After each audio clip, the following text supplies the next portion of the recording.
I'm going to show you that traffic circle they have here, just how messed up it is, and how it makes absolutely no sense. Get to that here in just a second. Approach story. I always want to be in the left lane when I come up to here. It gives me more room to maneuver around the circle and not run a car over that's next to me in the left lane, because there's at least a little bit of a shoulder on the left as you go around the circle. But if you go into it from the right, then when you go around to the left, your trailer is going to be cutting over into the left lane, and if there's a car next to you, that's a bad story. It's a bad story all the way around. Alright, here we go. Have I built up the anticipation yet? Is it like going on a roller coaster ride? You just can't wait to do it. See, now right here we have a yield sign, and we're coming into the circle, right? Well, to the left of us, right there, they don't have a yield sign coming in. You know, but then those cars over there do have a yield sign. But yet, you know, so like I said, every entrance is different and every exit is different. That's another confusing part about the circle. And then you got these two lanes here. See, now I'm crossing. There's two lanes, as you can see, as I cross over into the inside lane. And both lanes, okay, well actually not on this exit right here, you can't. But you know, on this exit, you actually do have to be in the right lane, looks like.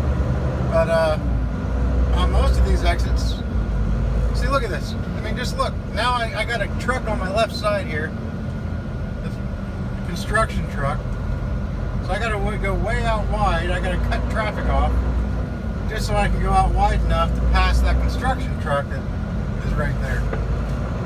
And then we're out of it. It's just such a stupid little system.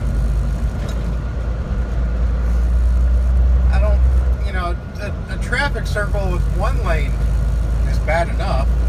Why the hell would you have two lanes? Alright, we're done getting loaded. So now I gotta go up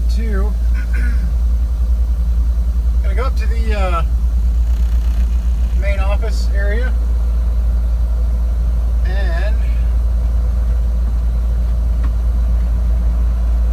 get my paperwork.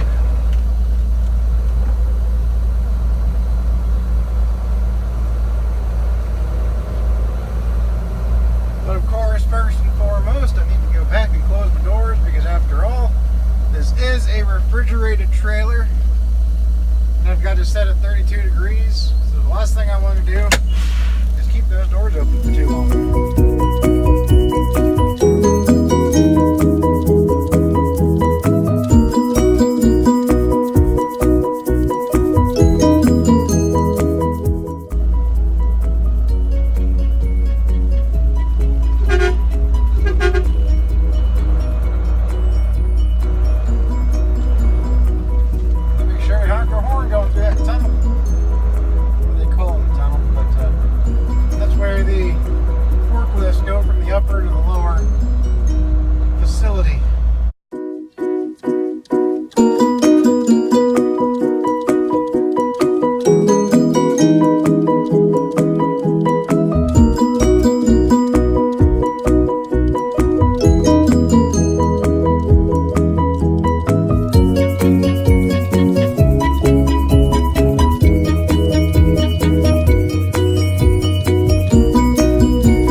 got a feeling the paperwork is lying about the weight.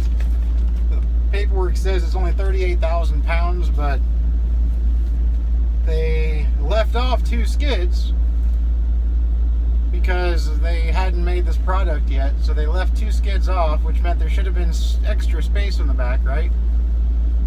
And when I pulled it out of the dock to go close my door, I noticed that it was actually more full than usual. I got a feeling they didn't account for the extra skids they put on to replace the skids that they didn't put on in the first place.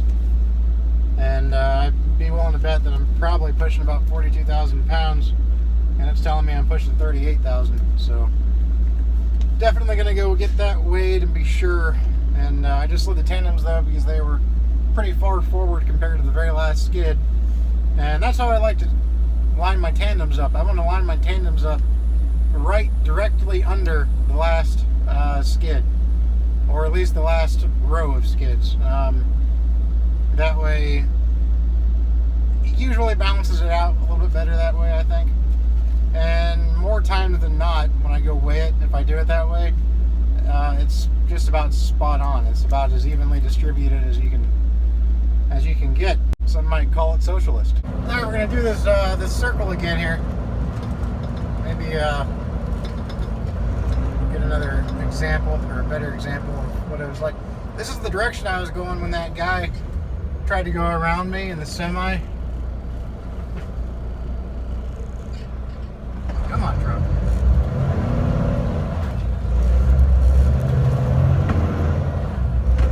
And he was in that outside lane right there.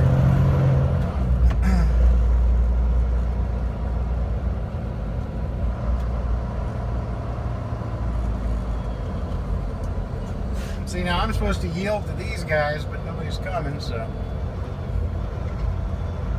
And then he tried to stay, he had to go up on that curb right there because he tried to go around me.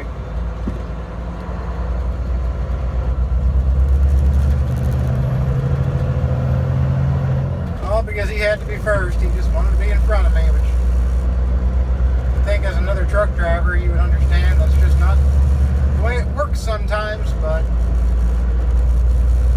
darn it.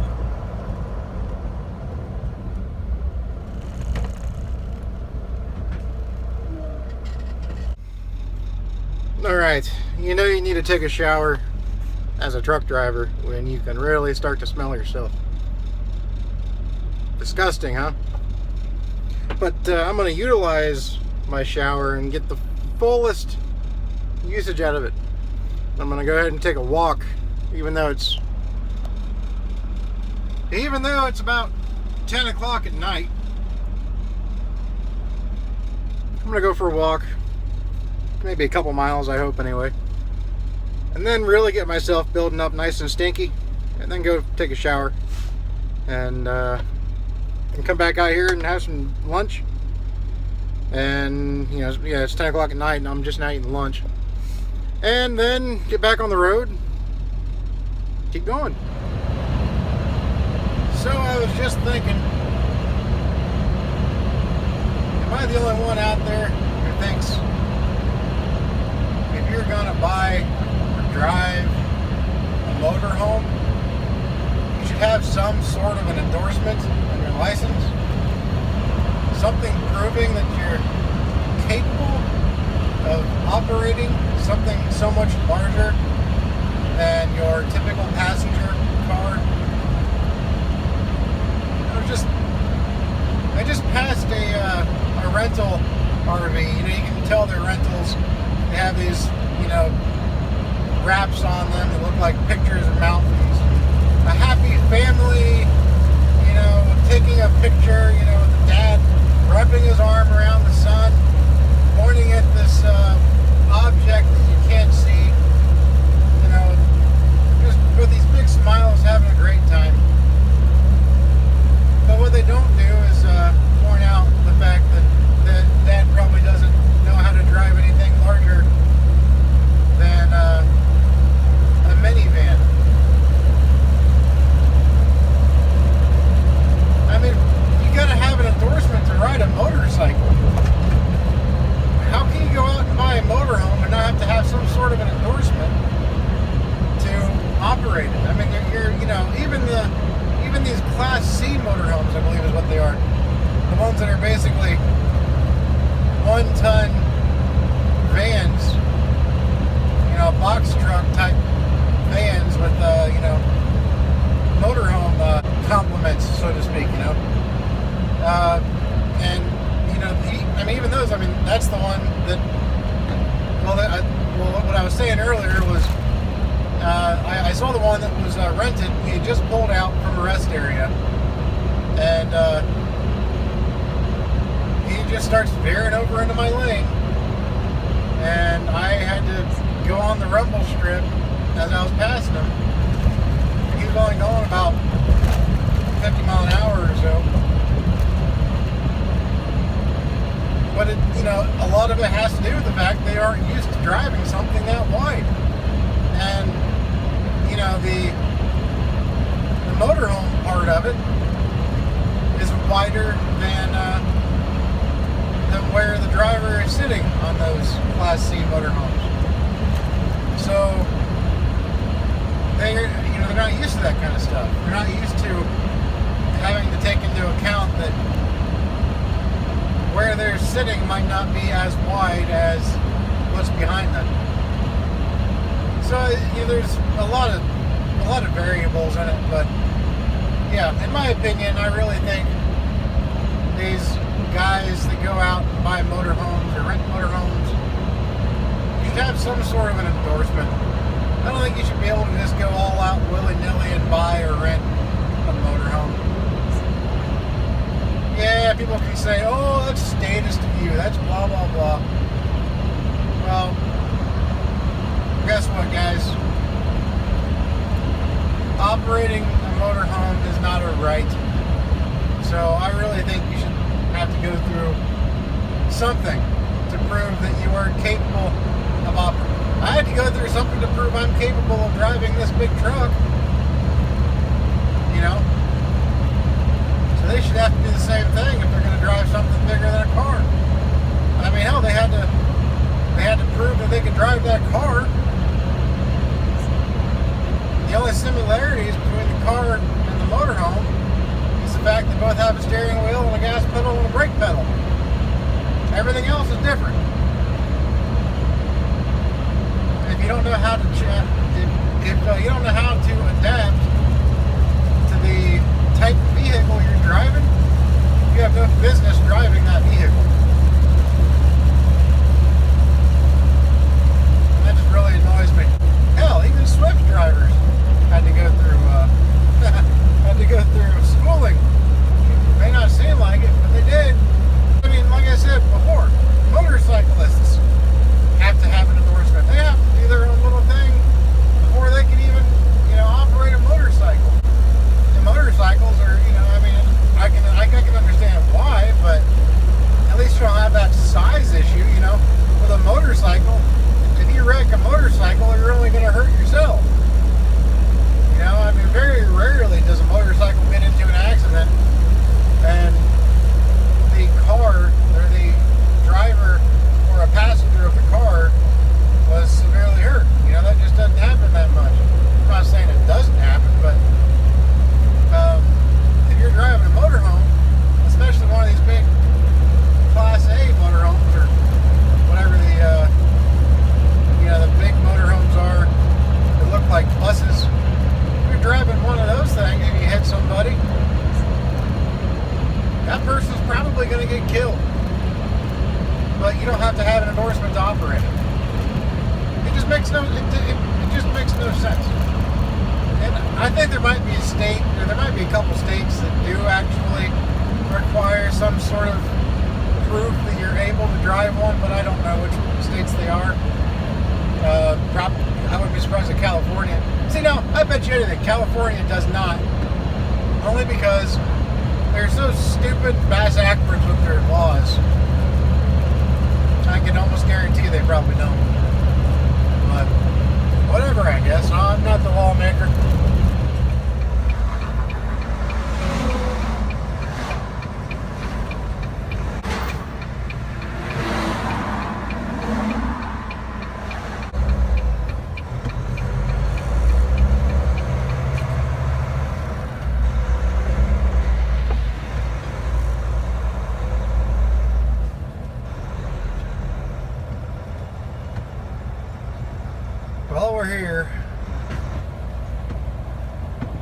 go ahead and back her up to the main office door like you normally do when you're there when you're supposed to be. But I got a feeling they're not even going to allow me to check in. Well, I may be so early, they may not even let me stay on the property until I am allowed to check in.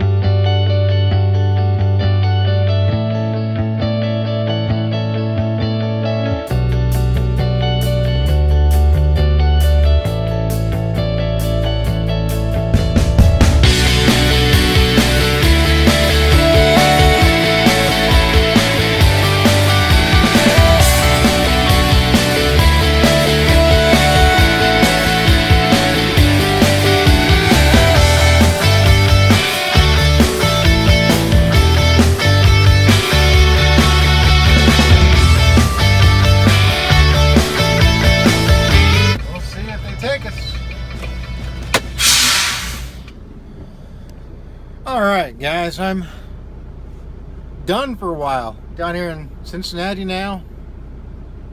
I'm just, been a long night. Been a very, very long night. So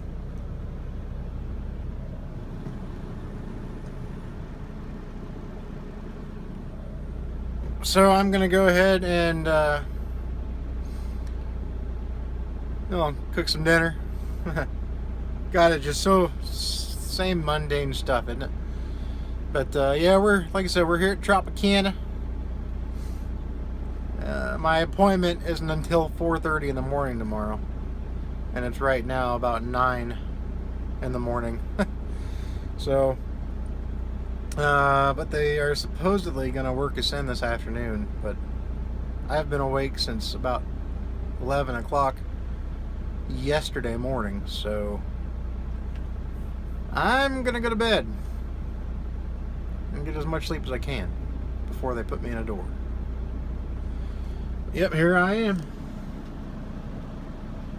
Got a railroad car over there. That's Tropicana on it.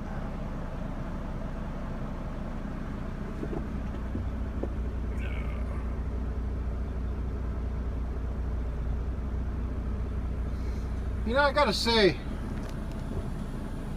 even though this truck is like 4 years old, 606,000 miles on it, it's a nice truck.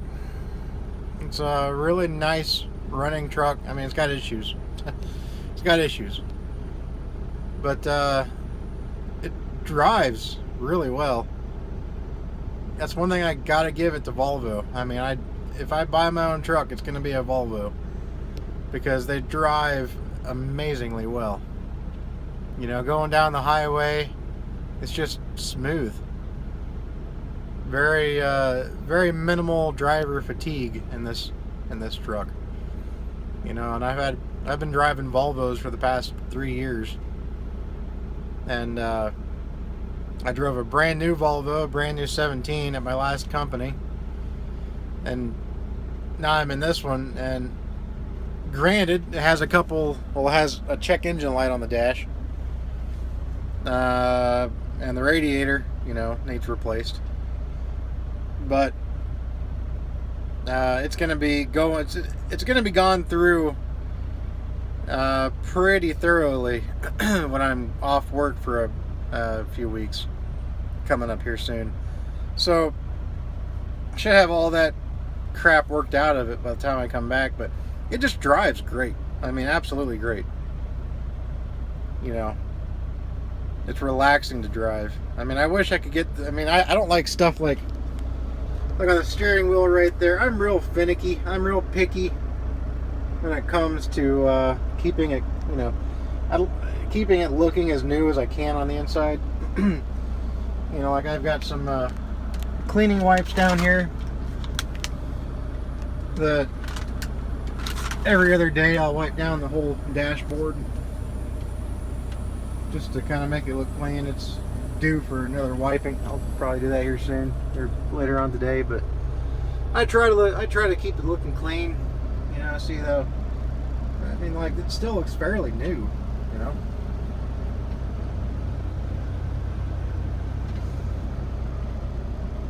We got this carpet in here. I try to keep nice and clean. I got a portable vacuum.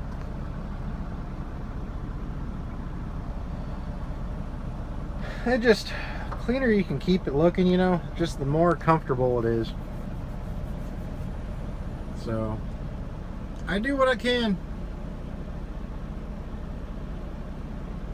Alright, I guess I'll end the vlog here. It's kind of funny though, because my last entry was actually probably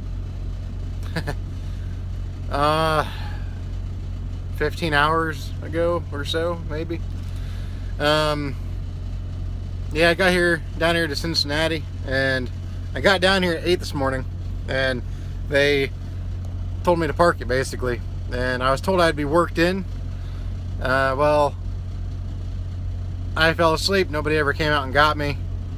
I ended up sleeping until like 9 o'clock tonight. I was so freaking tired. So tired. So I got some sleep out of the way. And now I'm finally in a door, but I'm still not locked in. I don't know if you can see that or not in the mirror. But it's still got a green light. So they're still working. They still haven't even started touching me yet. Apparently, I've got a 4:30 a.m. appointment. It's right now only 1 o'clock. So I don't know. I know I have to go get loaded at Dannon after this, and then I'm going to go home for a few hours. And there's a slight chance, a very slight chance, that I may not go back out tomorrow. My wife, we'll see what's going on, but she's going to the doctor to see how she's progressing. So, you know, there's that chance that they may want to go ahead with whatever they have to go ahead with. So yeah, I literally slept the entire day away. My wife actually sent me a text, which is actually what woke me up. She sent me a text at about 9 o'clock tonight, or last night, whatever, and you know, it said she was starting to worry about me because she hadn't heard from me all day. And so then that text actually woke me up. It's funny when you're waiting, when you say, or when someone tells you they're gonna come out and get you, you know, at some point during the day, when you're getting, you know, when you're at a shipper or a receiver, even though you're sleeping, you still have, somehow you're able to listen for stuff, you know what I mean? You're able to like listen for somebody knocking on your sleeper, you know, whatever. You hear these things very easily. So, you know, even though you could be sound asleep, but you still hear it. So really, that's one thing that sucks about driving a truck. You don't, when you're sleeping at the shipper and receiver, I don't care what anybody says, you don't get the quality of sleep that you do when you know you don't have to listen for somebody to knock on your door or for your phone to ring or whatever. You know, you can just still sleep and not worry about anything.